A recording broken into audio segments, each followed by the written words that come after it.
So I will go ahead and get us started. I'm Darcy Ladwig. I am part of the Peace team, the housing team, and we have a special guest tonight. We have Pam Blanton from Partners for Housing, and she's going to share what their program does and all about roommate matching. And there'll be opportunity for everybody to chime in. We're a small group, and so you'll be able to ask all your burning questions and make comments. This is our first Peace Home Family Information Night, and so thank you for joining us. I am going to, right now I'm sharing, hopefully you can see my screen. Yeah, so I don't know if but that's not important. I see your screen, yeah. Okay, perfect. Okay, so Peace has been kind of at the forefront of housing in the Clark County area, and we're bringing some of that knowledge and great connections to Spokane. So Peace was one of the was the first home of companion homes in our state, and through a lot of work, Darla and Peace have put together we want to do wraparound kind of housing. We want to meet people where they're at and help them to connect to at whatever level they are, as far as moving out of their family home or finding roommates or connecting to Section 8 vouchers, whatever it is that they need to live independently, and those care resources, and putting the whole piece, all the pieces together. And so this is a working document, but we're talking about, we've done intake on 5 individuals or families this month. And so we've determined that, whoops, I'm on the second page, that there's a kind of a roadmap, like, are you connected to DDA or ADSA or Social Security, or do you have employment? What are those resources that you already have? We'll decide whether after intake, like whether people are kind of in the exploration period where they're kind of discovering what they think their needs are, what they would like to see in housing, help people to identify their circle of supports and what level of supports they need. We're doing this thing that's new to me. We've probably all heard about person-centered planning, but Darla is going to, we're going to offer monthly group person-centered planning where people bring their team, and then there's some big group activities, and then we'll put them in breakout rooms where they can develop their own housing plans. Some of these other, the next stage is the planning period, where we talk about like the roommates, more about roommates, finances, transportation, social circles, how families are involved. And I think that Pam does a really good job of touching on how important not just the individuals are in that, but also like families getting along with each other. We'll have the execution period, which I don't know if I like that name. It's a nice way where we're actually executing the plans that we've come up with. And then the moving in period, and the things that you have to think about when you're doing that. And some people will need every single part of every single one of these steps, and some people will maybe start at the execution period. And so it's very exciting, and we're learning as we go, and I'm excited for what we'll come up with. And then we want to do a follow-up period where to see like if people are able to maintain what the plans had kind of put into place, and because we want people to be successful. And also Peace has a really great relationship with the Vancouver Housing Authority, and they have given Peace 25 housing vouchers. So we don't want to just be first come first serve where we're giving somebody a voucher, but we want them to be successful. Hi. So we're excited about that, and hope to maybe do something like that in Spokane, have a relationship with our housing authority here. And so so we're going to offer these information nights once a month on the 3rd Tuesday. And we're also going to start with this month on the fourth Monday to do those person-centered planning. So we'll work with people to like let them know who they should be inviting and get that going. I'm going to stop sharing that, and then I'll share the little, hopefully, the information about our group-centered planning. So like I mentioned, our little assist, and it's driven by the individual. It's we want it to be so individualized, and I think that you can't stress enough how important it the plans and all of this process to include that individual. And so with that, I will pass it along to our very special guest, Pam. Thank you, Darcy. I'm really excited to be working with Peace as a piece of a part of what they're doing for families and housing. And so I'm Pam Blanton. I'm the founder and CEO of Partners for Housing. I have prepared, I have a little video. It's about 14 minutes that talks about our services, what we do, what shared living looks like.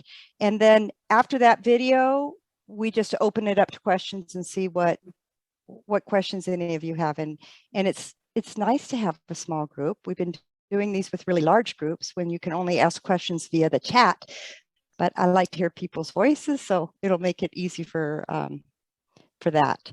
So I'm going to share my screen.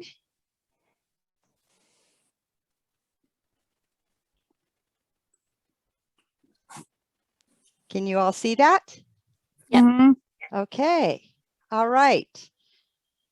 If you think of questions as we go along, feel free to type them in the chat or make a note, and we should have plenty of time to get to all your questions. So with that, we'll start. Today, I'm going to talk with you about an impending housing crisis You can hear? for people with disabilities. Okay. Yes. And how Partners for Housing's services help families tackle this problem. Along the way, I'll describe our residential assessment, our roommate matching program, and our process for creating shared living homes. My name is Pam Blanton, and I'm the founder and CEO of Partners for Housing. I've spent the past 27 years working in housing and services for people with disabilities. For 17 of those years, I worked for King Housing and then as housing coordinator for King County Developmental Disabilities Division. Over the years, I kept hearing one persistent question from families. Can you help us find roommates?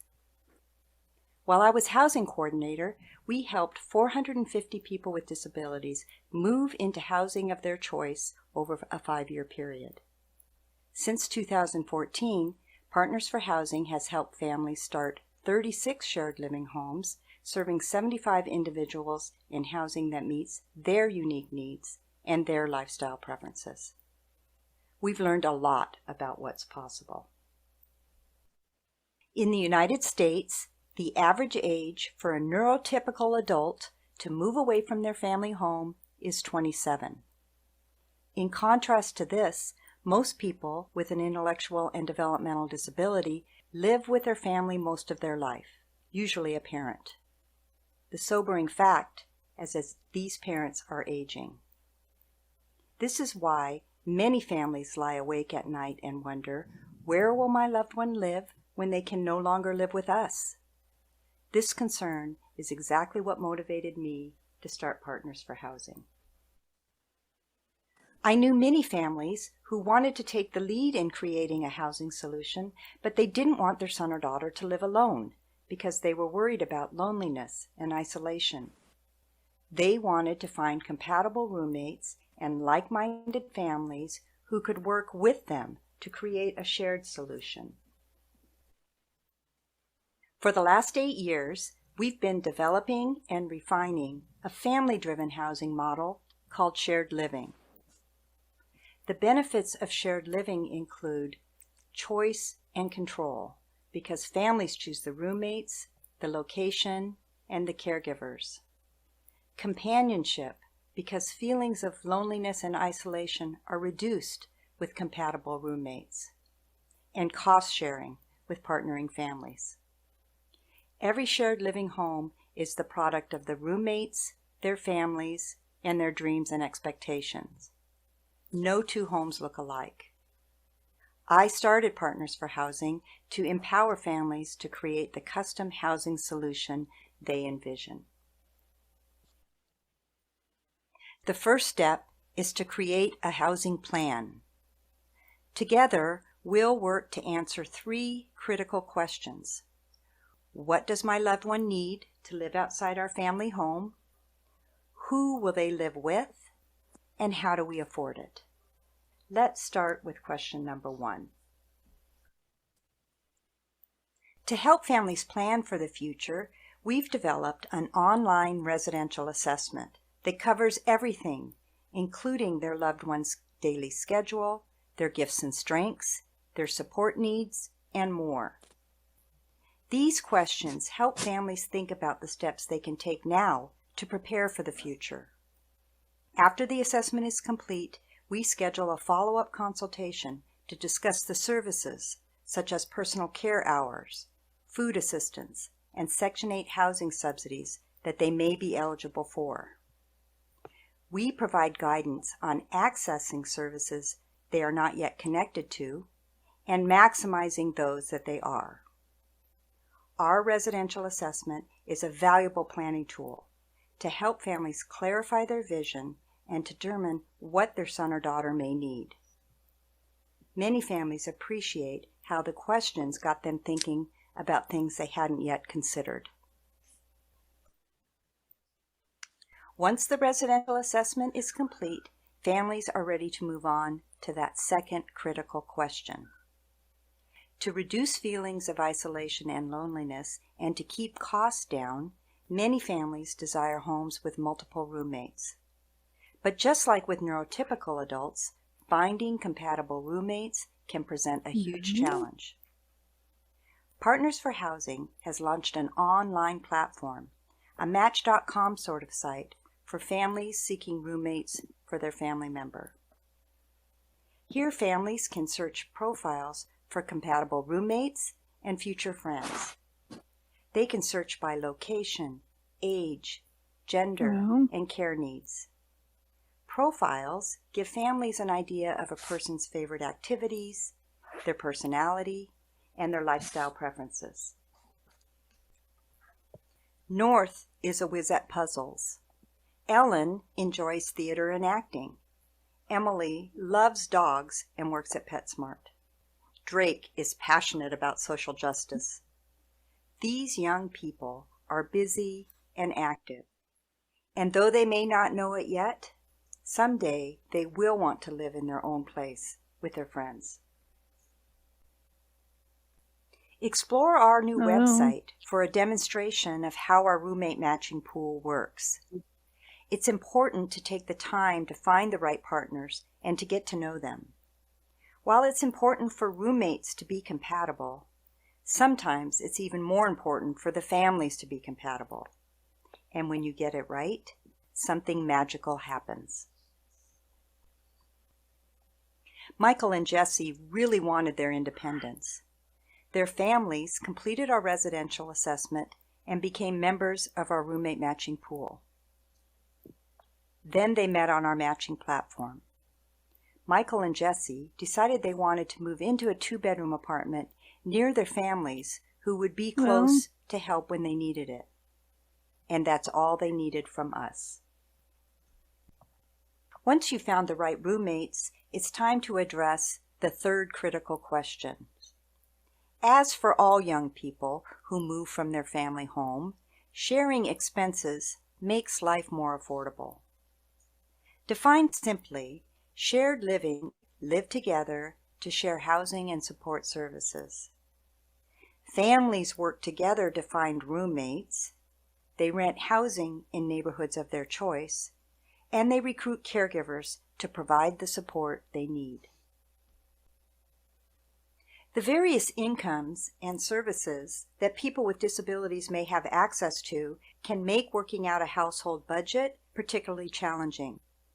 A person with disabilities may bring a mix of Social Security, earned income, personal care hours, Section 8 housing subsidies, and food benefits to the table.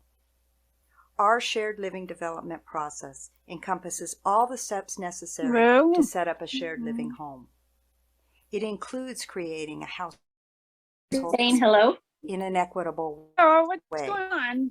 Oh, Out-of-pocket expenses to the families can so vary greatly quiet. depending on personal Well, preferences we and gotta actual find you housing a costs. button to push. Ow. I'd like to share some stories with you of Darcy, can families you who have pause used our it and services try to to create include some beautiful this living person? situations where young adults are thriving in their independence. With the help of our Pam, residential can you assessment, our pause roommate for a matching moment? pool, There we go. Sorry, it Okay. took me a minute to get to my toolbar. Katie, can you hear us?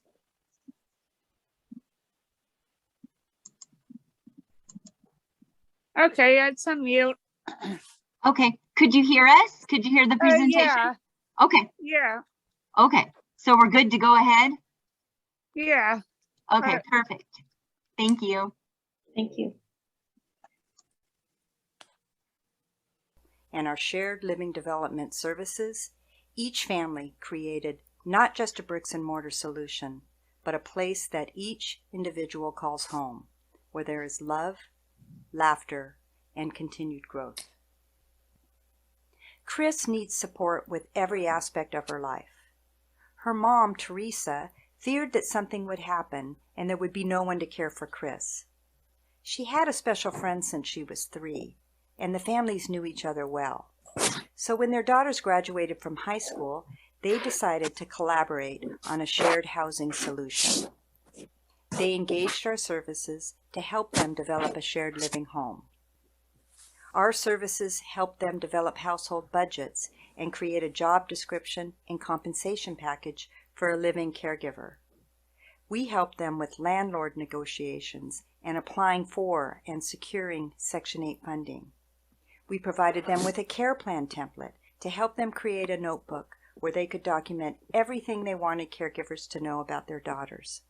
We helped them with every step along the way.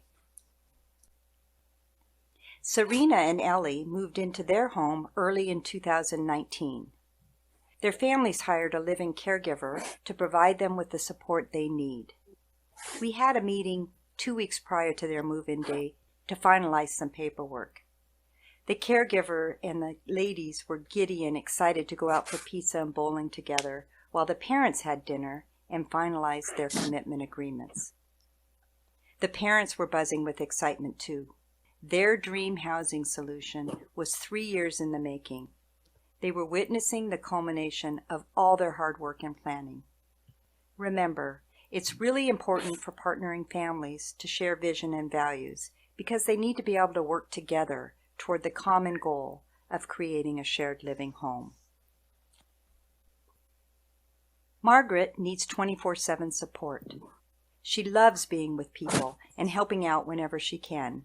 She also loves attending music theater and her job 4 hours a week. Her parents purchased a home and Margaret lives there with 2 living caregivers. Here's a funny story. Because she is nonverbal, her parents worried about how she was adjusting to her new home. She made it quite clear one day when her mom was visiting. She rolled her chair over to the table where her mom had set her keys. She picked up the keys and put them in her mom's purse. Her mom realized that this was Margaret's way of telling her it was time to leave. When families take the lead, they can create a custom solution for their loved one, designed by the people who know them best. We recently relaunched our website, and we've included lots of information for you to explore under Learn More, including articles like What is Shared Living? And Is Our Family a Good Candidate for Shared Living? Some people wonder if we're a nonprofit agency. The answer is no. We're a social enterprise, a mission-driven, for-profit company. I was working in housing and services in 2008, and I saw many nonprofits struggle to survive. I didn't want Partners for Housing to be reliant on grants or fundraising. I chose this model because I wanted to use my expertise in housing to build a company focused on making a positive social impact while also being financially sustainable. If you can absorb just one tidbit of information today, I hope it's this. Start planning early. The average time frame to create a shared home is 3 to 5 years. I've shared with you how our residential assessment, our roommate matching pool, and our process for shared living development helps families create custom housing solutions, and how shared living gives families choice and control, reduces feelings of loneliness and isolation, and makes independence more affordable. Now you know our story. Our mission is to empower more families to take the lead in creating the housing solutions they envision. Okay, that's it. Wow. That's a great video. Does anybody have any questions or comments or